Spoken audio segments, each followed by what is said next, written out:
Welcome to Teen Care. Welcome to Teen Care Podcast, the ultimate hangout spot for teens by teens. We're gonna chat about all the stuff that makes being a teenager both crazy and amazing. You wake up in the morning and immediately everything goes wrong. You overslept, your hair and makeup didn't come out good, you missed the bus, it's raining outside, and the coffee you wanted so much spilled on your new shirt. It seems that there is nowhere worse. But what if I told you that this one bad day doesn't actually define your life?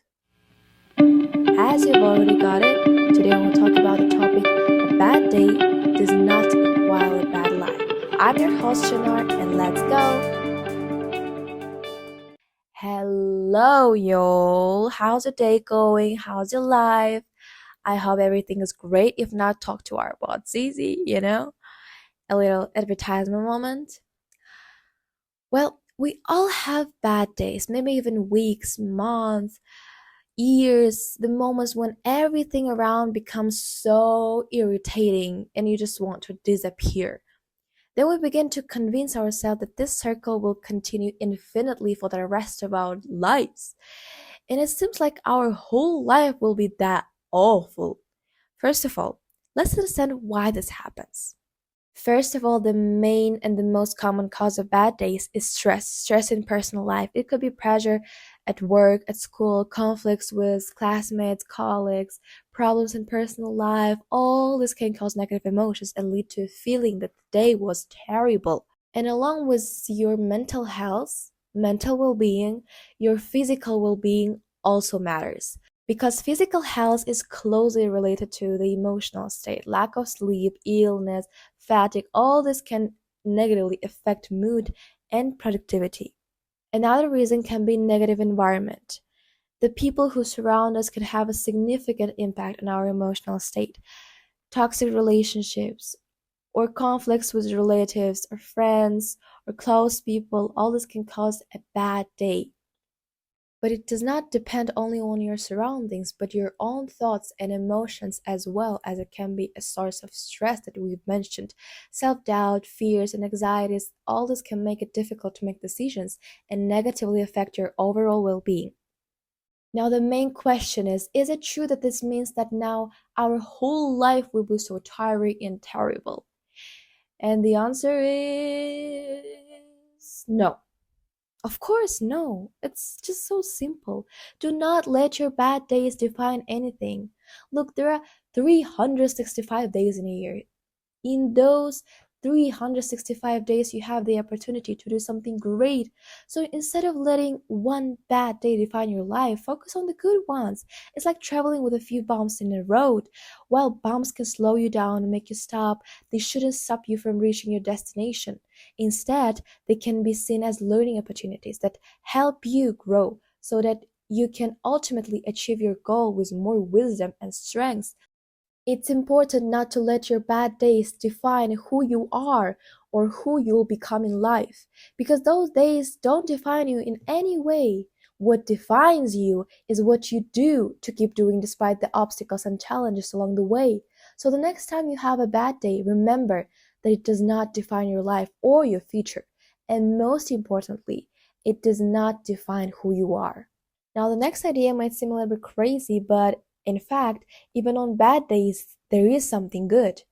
Take 2020 for example. It's been a hell of a year with lots of twists and turns, disappointments, and trauma. However, there were also a lot of beautiful moments. We were given time to slow down, reboot, and prioritize. Communities have come together. The earth had a moment to breathe, and we found ways to have fun. A lot of people found new hobbies, something that they're good at. A lot of developments in technology, new opportunities, and everything. And of course, not the best example, but now when we see some old trends and songs on TikTok from 2020, we now feel nostalgic when we listen and kind of miss, not gonna lie, kind of go back to those days. And no, it wasn't the year anyone wanted, but it's the year we got. So, what principle are you going to stick to? Personally, I prefer to accept what is there without dwelling on disappointment. Ask yourself how strongly you hold on to 2020. If you want to hope for your future. You can't hold on to the negative events of the past. Let go of what you don't want to continue and refocus your attention on what you are doing. Okay, now when we are convinced, let's talk about what shall we do now. First of all, it's all about the mindset. Change your mindset. We're actually going to talk about mindset in details in another episode, but right now I'm just going to talk about it in short. So when you're having these terrible days, it seems like you're going to feel bad forever. And in fact, this state of mind only makes the problem worse, compounding your negativity, adding despair and hopelessness. But in fact, it's much better to go back to your breath by saying to yourself something like, this too shall pass. Remember, it's a bad day, not a bad life, and being aware of this fact will make your bad day more bearable and likely change things more quickly for you. Another thing you can do is expand your horizons. It is not worth generalizing. It is not worth considering it catastrophic. Let's take an example. If it seems to you that you can't get out of the labyrinth, then it's just useless to wander between high walls because you just end up being lost.